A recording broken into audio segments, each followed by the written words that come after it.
महाभारत युद्ध के पश्चात कालांतर में 5 पांडवों में से एक पांडव अर्जुन के पौत्र का जन्म हुआ, जिसका नाम था राजा परीक्षित। एक बार राजा परीक्षित जंगल में आखेट करने गए।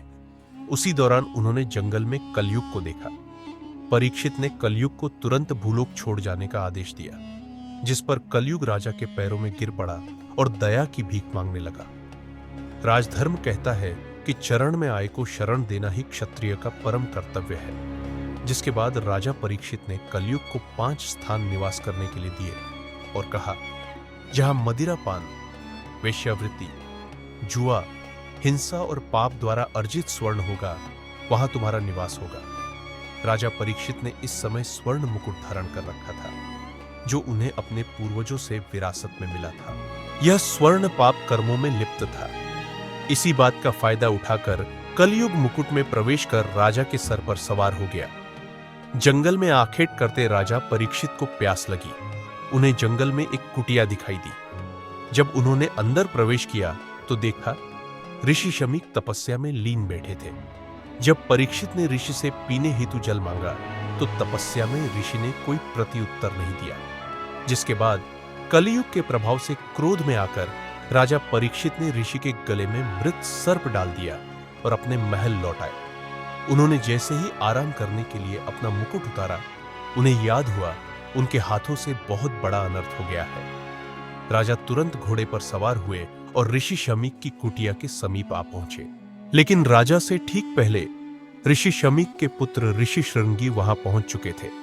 जब अनजान ऋषिपुत्र शृंगी ने देखा कि मेरे पिता के गले में कोई मृत सर्प डालकर चला गया, तो क्रोधित ऋषिपुत्र शृंगी ने यह श्राप दे डाला कि जिस किसी ने भी यह कुकृत्य किया है, उसे आज से ठीक 7वें दिन तक्षक नाग 10 कर मृत्युलोक पहुंचा देगा। दूर खड़े राजा परीक्षित ने यह सब सुन लिया, जिसके बाद राजा परीक्षित काफी दुखी हुए, क्योंकि कहा जाता है जब किसी की मृत्यु सर्प काटने से होती है, उसकी कभी मुक्ति नहीं होती। इसके समाधान के लिए राज्य के पुरोहितों ने 7 दिनों में श्रीमद् भगवत गीता का पाठ कर राजा परीक्षित को सुनाया। जिसके बाद राजा के सप्ततल प्रासाद महल की सुरक्षा इतनी कड़ी कर दी गई कि कोई परिंदा भी पर न मार सके। लेकिन फिर भी ठीक 7वें दिन तक्षक नाग किसी तरह महल में प्रवेश कर गया और राजा परीक्षित को डस लिया।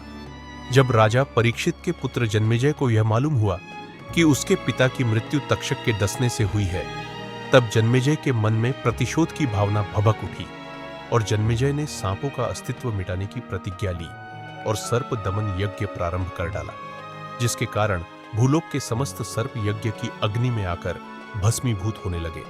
जिसके बाद नागों ने जाकर माता मनसा देवी से रक्षा की गुहार लगाई। तब माता ने अपने पुत्र आस्तिक को यज्ञ रुकवाने के लिए भेजा। अग्नि में सर्पों की आहुति दी जा रही थी।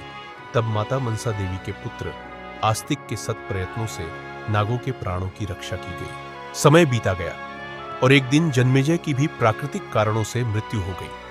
लेकिन जब जन्मेजय की मृत्यु हुई, तब बदला लेने के लिए नागों ने जन्मेजय की आत्मा को पाताल लोक में बंदी बना लिया। युग बदलते गए और फिर प्रारंभ हुआ कलयुग। इस काल के युग में एक बालक का जन्म हुआ। जब ज्योतिष ने ग्रह नक्षत्रों का आकलन किया तो ज्योतिष भयभीत हो गया और कहा कि इस बालक का जन्म घोर अशुभ नक्षत्रों में हुआ है। ज्योतिष ने बालक के माता पिता को उसे समुद्र में फेंकने के लिए बाध्य किया। ज्योतिष के दबाव में आकर बालक के माता पिता को न चाहते हुए भी ऐसा करना पड़ा। जब बालक को समुद्र में फेंका गया तो समुद्र में मौजूद एक विशाल काय मछली ने उसे निगल लिया और बालक कई वर्षों तक मछली के पेट के अंदर ही रहा। जिसके बाद मछली तैरते हुए एक समुद्र तट पर पहुंची और इसी तट पर भगवान शिव माता पार्वती को योग के रहस्य बता रहे थे। योग रहस्य उस बालक के कानों में भी सुनाई पड़े और उस बालक ने मछली के पेट के अंदर ही योग साधना का अभ्यास प्रारंभ कर दिया। 12 वर्षों की कठिन साधना के बाद एक दिन उस मछली को एक मछुआरे ने पकड़ लिया और जब उस मछुआरे ने मछली को काटा तो उसे मछली के अंदर एक जीवित बालक मिला। अचरज से भरे मछुआरे ने उस बालक को अपने साथ रख लिया। समय के साथ बालक बड़ा हो रहा था और एक दिन मछुआरे ने उस बालक को मछली पकड़ने के लिए भेजा।